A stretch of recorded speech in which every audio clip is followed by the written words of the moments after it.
All right, so we're still in frozen time here. This is Julian's image. You're at ISO 200, 20 millimeters, really wide angle, f4 at 1/25th of a second.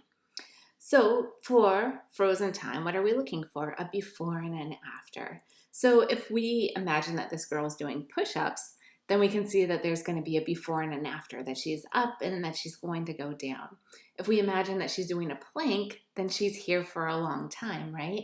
So that 1/25th of a second, this could be either one really. We don't know if there's movement happening.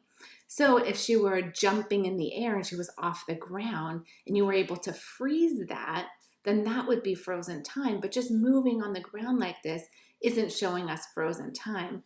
In fact, if we look close at her face, we can see that there's some movement happening. It's not as sharp as the floor or even as her shirt there. So for frozen time, you would really want to have a faster shutter speed. Also, for an image like this, just compositionally thinking, I think getting low, getting on her level, looking straight on at her if you're sitting down on the ground, and eliminating some of the busyness in the background could be really effective.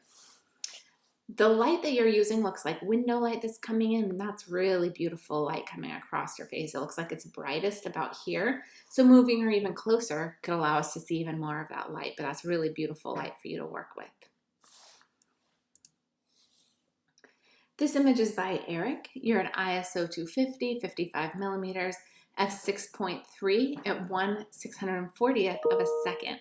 So really fast shutter speed. We can see this is frozen time and that the dog's going to be putting their foot down, right?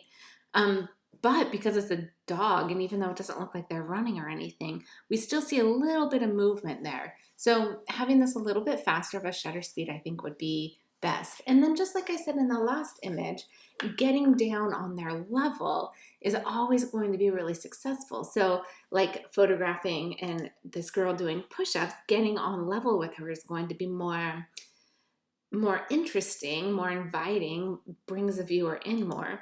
Here, instead of shooting down at the dogs a little bit, if your camera is like an inch off of the ground and we're seeing the dog come towards us, that's going to make for a more interesting composition. And then this is the last one we have. This is by Katie. You're at ISO 400, 25 millimeters, f5.6, and again, this 1/30th of a second, which I feel like a lot of you guys got stuck there, and that's not showing us frozen time. So you're showing us a pinwheel or something, it looks like, and that could have movement to it, but we don't know if it's moving or if it's not. It looks like it's still, it looks like it's just out of focus, that it's too close to your lens, and then the background is out of focus. So if everything in the background was moving, if you had this out in a garden and the plants were all moving, like the wind was being shown, that everything's being pushed one direction, there were leaves falling, and the pinwheel was also frozen, then we would know we were in frozen time.